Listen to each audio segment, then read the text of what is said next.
Hello guys, welcome to the part 2 of tokenization of assets in construction industry.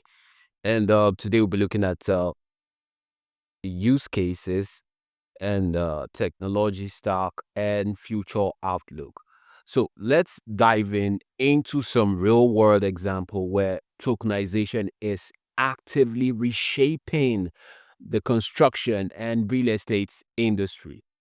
Beginning with AspenCoin.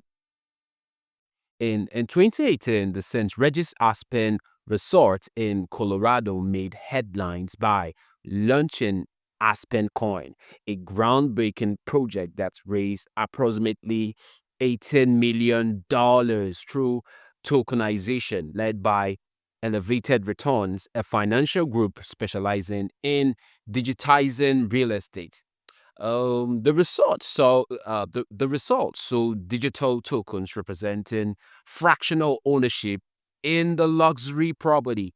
The initiative made ownership of a high-end resort accessible to um, global investors without requiring millions of dollars in capital. Investors could participate with as little as few $100, all while receiving their proportional share of the resort's revenue.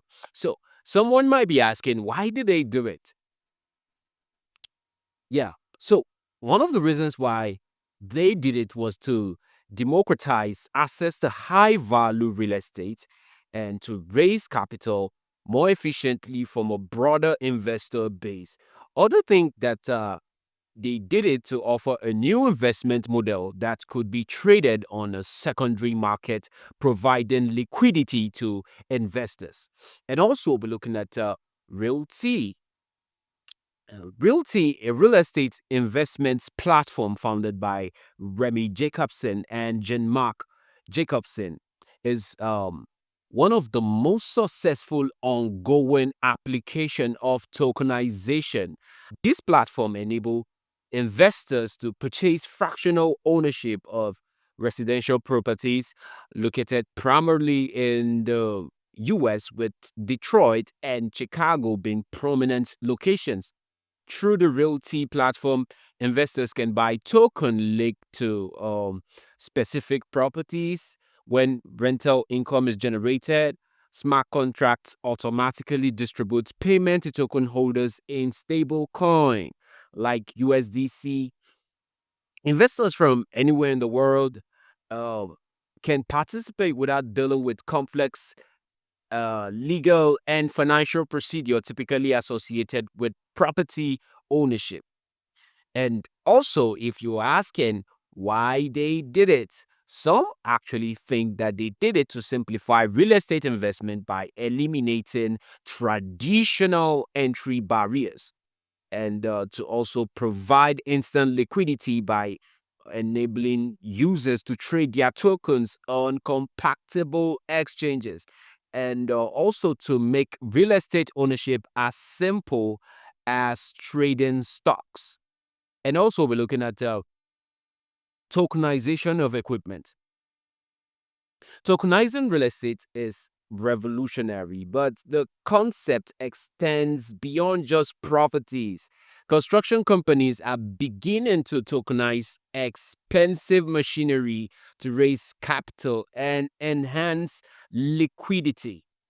For instance, a large construction firm called Heavy Works Inc. Experimented with tokenizing a fleet of cranes valued at $5 million. Instead of selling or leasing this asset through traditional method, the company issued tokens representing fractional ownership of the equipment.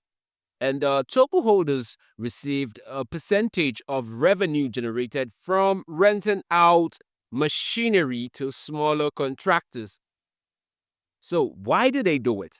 They did it to reduce capital burden by providing access to smaller contractors and to attract micro investors who can own a fraction of high cost equipment.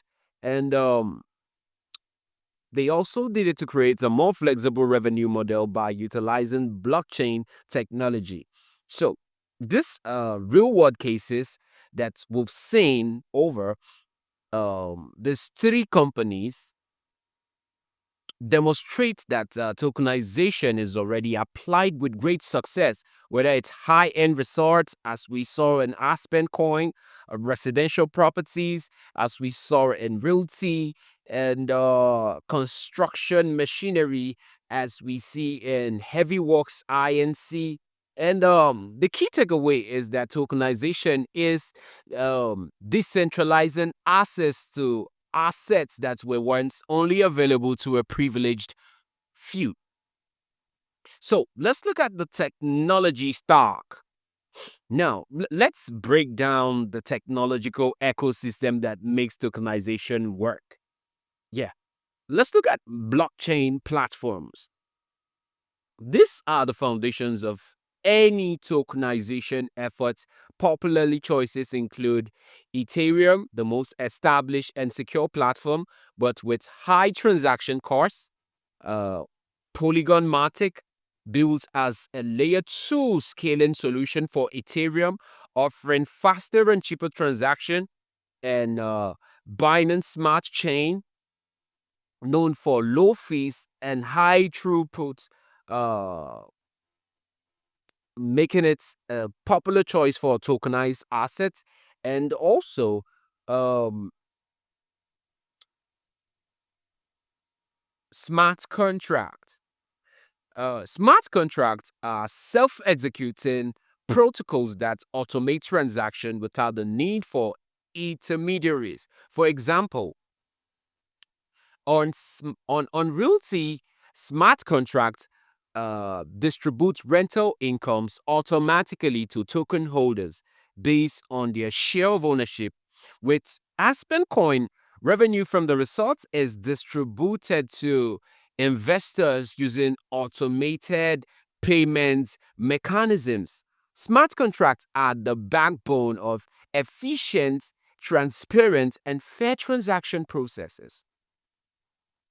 And token standards. These are specific standards that dictate how tokens are created and function.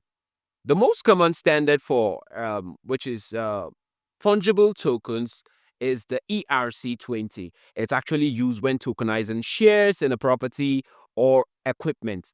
While the ERC721 that you can see on my screen is used for unique, non-fungible asset like individual pieces for equipment. And the ERC1155, it's a versatile standard allowing for both fungible and non-fungible tokens within a single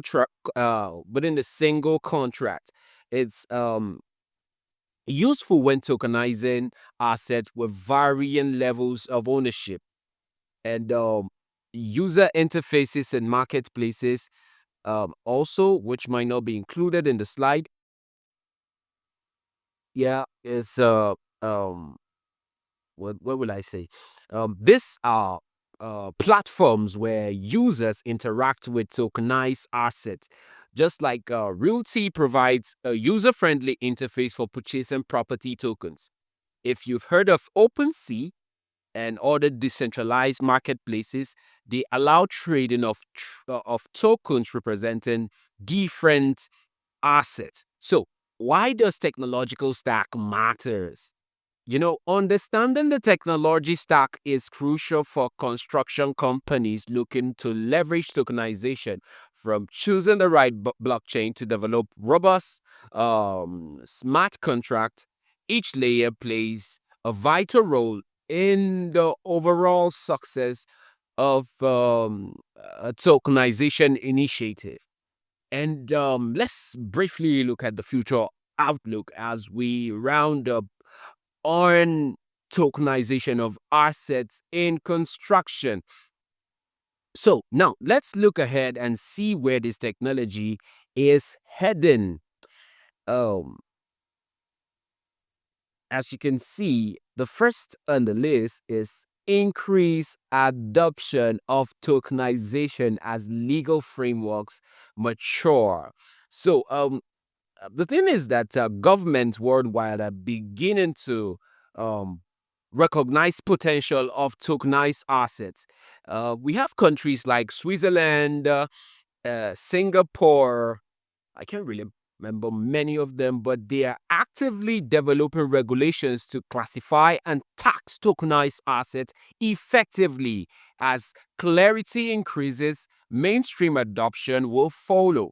And also, let's look at integrating with Internet of Things. So, imagine construction machinery fitted with IoT devices. Data from this machinery can be instantly shared with smart contracts, triggering payment or maintenance alert automatically. This technological synergy could refine and redefine asset management in construction, and also looking at improve liquidity through decentralized exchanges. The future will see more of tokenized asset listed on decentralized exchanges where they can be bought and sold instantly, providing unprecedented liquidity. And also, and also, um, we're going to be seeing more of collaboration between blockchains in the future, like platforms and companies like Block Square are already working with real estate companies to tokenize commercial properties. More collaboration will emerge as companies recognize the financial benefits of tokenization. And uh, I also think that the future outlook um, will be the improved token interoperability, um, where token standards are evolving to ensure compatibility across various blockchains, making it easy for tokens to be traded and utilized across multiple platforms. So, why does future outlook matters is that the future of tokenization and construction is bright. As technology advances and regulations catch up, tokenization will likely become a mainstream approach to funding, managing, and trading construction assets. So, I believe that at the end of this, you've been able to, you know, have a little knowledge on what tokenization is all about, and how then do you uh, intend to apply it to your organization should build the next question. So thank you for staying with us. I will see you in the next video. Do have a nice day.